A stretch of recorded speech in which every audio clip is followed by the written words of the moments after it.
Jake, what the hell just happened? Oh my lord. To everything. I To know, yeah. Our everything. pets' heads are falling off. This shit To is everything. crazy. Yeah. So, never in doubt, Celtics hmm win. Definitely didn't tweet and feel in my soul that was the worst loss of the season when they were down 26. Is that how much 26 they in the third quarter, yeah. in the third quarter, they were Yeah. down 26 points, and I'm screaming at the fucking screen. I waited 1 minute to swear. There we go. That should not. That should be fine. To bench everybody, bench them, get them out of there, and then it's just like chip, chip, chip. They start hitting everything, I know. and then Tatum goes like pure two-way nuclear monster. And this is why he's better than Luka Doncic, That's because right. not only can he do whatever he just did offensively, like that was basically perfect offensively for that last quarter and plus three for the last 15 minutes of the game. And I think Tatum was actually pretty good for most of the game. It just the team was not really playing well around him. And then like you see him on that possession where he's like, "Oh, I'm switched on to Maxi. Okay, I'm just gonna get down in a defensive stance." Maxi tried to go at by him like three different times, cut him off every time, forced to step back in the corner and fucking blocks it. Like, oh yeah, Dude, this dude is ridiculous, man. What dude, a game. this is because like during the blowout in the bad blowout that happened, two blowouts. Oh, I guess not two blowouts, but like they kind of blew the Sixers out in a span of like 12 minutes, essentially. I guess. Yeah. But like during the bad blowout, I'm like trying to reconcile like how does like is it what do we how do I feel like this is like can they turn it around yada yada yada is can they win the title? You're having all these feelings and you got to like sort through what you actually believe and think, and then you see especially Tatum do what he did, and not just the offense, like we've kind of seen that, but it's the two-way dominance, and you just see the level of engagement intensity specifically from him, Yeah. specifically defensively from him. Like he's been pretty good defensively all year long because that's just like who he is, but that last quarter, you don't see that from No. anyone in the league, really. Yeah, especially when it's also the guy who's creating absolutely everything on offense for you for the last like 9 minutes of the game. Um, I tweeted out, well, I skied out that clip of Tatum defending Maxi, and it was like, I sometimes I forget what it looks like when he plays playoff Yeah. defense, and then you see a possession like that, and it's like, yeah, that's why this guy is so friggin' incredible because he has that gear defensively. I mean, that was just bizarre. I almost feel like we're just trolling Philly at this point. Unreal. I cannot believe that they They did won it that to game. Philly again. I know, dude. I was literally thinking in that third quarter, like, okay, I'm caught up. I'm going to go on IR and I'm going to eviscerate these guys. And they deserve it. That was Yeah. 2.5 of the worst basketball I've ever seen them play. I tweeted out multiple clips of them flying at Ricky Council, who Dude. shoots 29% from three. And we've had two people flying past him on pump fakes. Like, what are you guys doing? Totally checked out defensively. Offensively, I thought was mostly just missing shots, especially in the first quarter where they Yes. generated like 10 wide open threes and missed all of them. But defensively, it was an absolute abomination. And this is not a hard Philly team to defend. Bottle up Maxi and go from there. Like Yeah, some of the just bullshit, yeah, squeeze shrink the in. floor. Yeah, shrink the floor. And like some of the bullshit threes they were making should have been the shots that were barely keeping him in the game, not blowing the lead open. And that's because we were playing such trash defense. Dude. So I still stand by the strategy of leaving, like they put KP on Ricky Council. And they're playing the same Dylan Brooks, Caleb Martin strategy on we're going to let this guy, not let this guy shoot, but we're not going to hard contest on this guy. But then they did.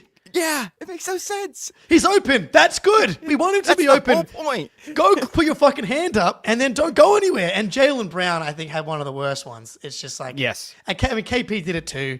Jalen's defense just jumped off the screen over and over again, I thought, in the first half especially. And And it was everybody. Outside of KP, I will give KP full immunity from the bullshit. I thought he maybe made some mistakes. But like effort-wise, he was like cleaning up the rim, had multiple blocks, hit multiple threes. I thought he was still good. And that was like kind of the theme of this stretch, is that like despite him being good, it doesn't matter. But thankfully, the rest of the team decided to play there for a second. Yeah, Shout out APB. Yeah, me crashing out on Blue Sky. I was tweeting out the terrible closeouts on Ricky Council and just like all caps, be like, "What are we doing?" So KP is in both of the two clips I tweeted out, flying out on Ricky Council. And to your point, that's his guy. Like if anyone should know not to go out on him, it's like the whole point you are on Ricky Council, KP, is because you want to leave him open and protect the rim. But his rim protection was like excellent for most of the game. I will say, I thought Luke, too, especially, was fucking amazing. He was so good. Like, his stats don't show it. He had 3 and 2, but I thought he just kind of came in and gave the game some life, like a breath of effort. He was, like, hedging on Maxey and getting back to rim protection and rotating perfectly, and just setting, like, really good screens. It sounds dumb, but, like, that's all Tatum needs sometimes, is, like, just get Kelly Oubre off of me and let me get onto Maxey, and we're going to have like 170 offensive rating on all of those possessions. I thought Luke like changed the game basically, and then KP came in and we closed it out. In 13 minutes, Luke was a plus 17. He absolutely changed his game, both defensively and the offense, man. He's just good. Please never leave us, dude. Please never leave us. If you're another team, you should try and offer him real money. But like, I'm just praying to God that like, his life has just been so good, and that he loves playing basketball with Jason Tatum so much that like he's like, why would I go anywhere? I've got a guaranteed like $3 million a year salary and contending for titles and keep my family in Boston. So I looked it up during the game because he had another offensive rebound. Of players that have played at least 20 games, he is like top 20-ish in offensive rebound percentage. It's like that's become a thing that he's like really good at. And for someone that we have screamed at many times for like, please be 7 foot. He's been 7 foot a lot lately, which is like really awesome. Yes, yeah. Luke had a bad case of not being 7 feet, despite actually being 7 feet, but he has seemed to have cured that malady. 15th in offensive rebounding percentage. That is damn good, especially on a team where like Luke is like not handling the ball, but he's running handoffs and stuff out at the 3-point line. He's not just parked in the dunker every possession to crash the offensive glass. So I'm just like, it's shocking how solid Luke Cornett has become, where it's like he kind of feels like not irreplaceable, but like he's an important piece of this team, especially with Al. Mailing it in, hopefully. He's just mailing it in. But Luke was great. Sam going on that run. It was one of the Hauser runs we talk about where it's like this will blow the game wide open. Instead, it like crawled us back into like range. But just love seeing Sam get going on one of his hot streaks because it feels like it's been a while, even though it really hasn't. 4 for 7 in this one. He was 5 for 7 in the Clippers game. The Hauser shooting numbers have turned around a lot lately. He played, how much did he? And he played 24 minutes tonight. That's big for Hauser. Everybody that's here right now, subscribe, like the stream. Please. Take five, not even 5 seconds, 1 second. Move over, hit the like button, hit the subscribe button. We're here doing Celtics content all the time. Most of you guys that are here are subscribed anyway. We're like 20 fucking people away from getting to 10K. Just get us there. Sam Hauser, solid. Like, I see a comment here, are the Celtics finally done screwing around with and playing with their food? No. Definitely not. Definitely not. But this is, as far as like analyzing who the team is, we've been like, you're trying to figure out, is the switch in there? This is a very, very good example of the switch being in there. And the switch being in there from like you kick the shit out of the Warriors and then you take your foot off the gas against depleted Clippers team, and you kick the shit out of the Mavericks, and you take your foot off the gas against a Pelicans team, and you're playing against a team that has no real NBA players outside of like Yabusele and Tyrese Maxey. There's some other guys I like on the roster, and like I guess we're gonna take it seriously, and we're gonna have one of the most incredible 14-minute stretches of the season. Yeah. And Taysom Tatum's gonna look like the best player in the NBA for 12 minutes. So it's like, it's good to know that it's there. And when you're analyzing the team, we just have to accept that that's going to be part of this journey. And hopefully, now we're getting close to hitting 40-20. That was a big win to get to that point. Mm-hmm. Oh, man, it's tough to experience, though, man. Yeah, it's painful watching them play. Like, I just disinterested basketball for like large swaths of games. But it does feel really good to like see them complete the comeback and like win by 8 too. It's not like, it's a last second shot. Like the last minute of this game didn't matter. It was over once Drew Holiday hit that 3 off a nasty pick and roll from Derek White and Jason Tatum, which was our entire offense for most of the fourth quarter.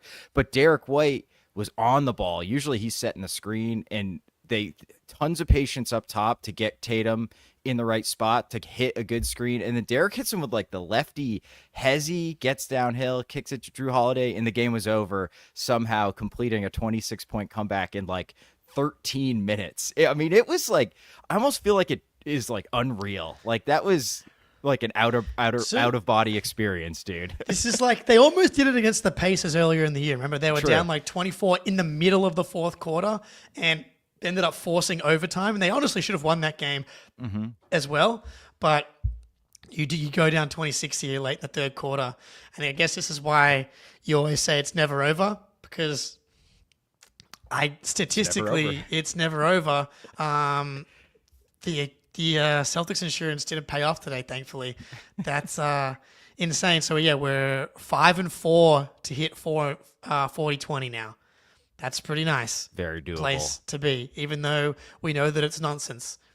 It's very nice to not have to worry about if it's not nonsense. So please continue to inch closer to hitting 40-20, please. Yeah, and let me make my position on 40-20 very clear. If we don't hit it, it's nonsense. If we do, it's extremely important. So, correct. I mean, that's where I stand on that. I want to talk about Jalen really quick, because I thought this was a like Jekyll and Hyde Jalen game. I thought he was really awesome in the fourth quarter, playing sort of like a Pippen-ish role, hitting the glass. I thought he was really like turned it around defensively in the fourth quarter, just like most of the team did. But that goes to I was saying this like 2 weeks ago, like the defense kind of goes how Jaylen Brown goes insofar as like the locked in mental intensity aspect. And when he's locked in, it seems like everybody gets on board. And that's what happened in that fourth quarter. But like JB, I thought was moving the ball. It didn't really stick with him. He got like into his spots in the mid range. And he was hitting the glass and he was playing defense. And I think my favorite thing, he didn't force it. And we've seen him in the stretch where like Tatum's cooking and then he'll try to go ISO on like a solid defensive player. It's like, there's just, even if it works, like why? There's just no point. And he really did not do that tonight. He got Maxey on a switch once, went right at him, finished at the rim. So I thought it was like a really, really, like the turnaround was Tatum, but JB was like a big part of it because he like kind of downshifted his usage and role a little bit. Yeah, dude. Well, this is the version of the season. It's not like Tatum, like, yeah, there was some high screen involved. There was that ISO on Maxey where he hits the fadeaway jump shot. But a lot of it is like two-man game with Derek White. There was a beautiful two-man game with KP earlier in the game as well, where it was simply just like they did a little screen and roll, gets back to Tatum. Tatum throws it to KP, and KP just throws it back to Tatum. And it's like when you're playing a zone, all you got to do is move the zone just a tiny bit, straight back to Tatum. He was able to get downhill and attack. It's just like, you love to see it. But yeah, Jalen, I mean, nice stat line in the end. 21 points, 10 boards, 3 of which were offensive, 6 assists, only 2 turnovers. Like, man, I just don't. It's so ridiculous, man. Because like this is the version of the Celtics that we saw in the last 16 minutes is the version of the team that won the title. It's just like, can you do it a little Or not, I guess. There's a middle ground here, Celtics, yeah. right? Like, you don't have to be the worst team in the NBA and then the best team in NBA history and win the game that way. Can we just get like really, really good for 48 minutes a few times? Like, it is painful to watch them in some of these quarters, man. And I felt like we kind of missed Pritchard. Like, we were just like, oh, Peyton will come in and hit some threes and, get us our intensity back. And when he's not coming back, when he doesn't come out there, obviously that doesn't happen. Jaden Springer comes out there and hijacks the offense. He was a +0. His on-ball defense is good. It is, That's a fact. Yeah. He almost airballed a wide open corner 3, missed another open corner 3. The problem is everything else with the game, but his on-ball defense on Maxey was like kind of important, and he actually helped us go on a run for a very brief moment there in the first half. Like that was a thing that happened. It wasn't all because of Jaden Springer, but that definitely helped. Yeah, Horford only playing 11 minutes, man. I mean, he looks rough at the moment. Like, yeah, we're not going to know until we get there, but it would be nice to see him play a little bit better. I'd like going on right now. We need like 2 weeks of Al playing well, and then like you can go back to this Horford. Like I'll be like, okay, it's in there, he's fine. But I am getting a little concerned, and also a little concerned with Drew Holiday. But then Drew has that possession where they called the bullshit foul, and it's like, all right, he's just like not really trying. Dude, you see, I think you see it with Drew. Like when he like has these possessions where he's like, you can just see the way that he's bouncing and moving. Yeah. Like essentially, like I think where he gets into trouble is because I don't think he's actually that fast laterally. So when he's like not taking the fight to the offensive player, they are able to kind of cross him up and beat him off the dribble. Whereas when he's taking the fight to them, they aren't able to get into whatever their bag is and be explosive around him. So I think that's the difference with Drew. When he's like bringing the bulldog to the opposing team, then he wins the battle. It's just that when he doesn't do that, then he starts to look a little bit washed. But man, it's like, I think it's hard to know what to feel as a fan and as an analyst, if that's what we're going to call ourselves. But like, because it's like, what are we watching, man? And like, because like conceptually, they're double-digit favorites again. You see what they did at the end of the game. You know how good these guys can be. And so they show it to you, but they also show you the other shit. And I think I just keep coming back to being like, we know what these guys are capable of. Look at the 3+ season sample size of who these guys are in the playoffs when shit actually matters. And that's what you have to come back to. Yeah, exactly. And that's what I'm going to hang my hat on, because we are not done having shitty losses. Like, you were on it like a month ago, Jake, where you were like, look at the regular season of all the teams that went back to back. They all, bar like a couple, was it this painful? Lost a bunch. Yeah. Probably, right? Probably. Well, the Warriors, it's like, we got Durant and Curry. Like, who cares? We have 2 like top 10 players ever. Like, we're fine. There's definitely like, I think that we've seen this team fail in very specific ways, including like not locked in mentally in previous playoffs, that PTSD is still very much in there. So when we see them playing like that, it's like, oh my God, I know what this is going to look like in crunch time, shitty ISO ball, Tatum step back that goes nowhere. But then you see it tonight where they're like, all right, let's win this game. And it's like Jason, Derek, 2-man game.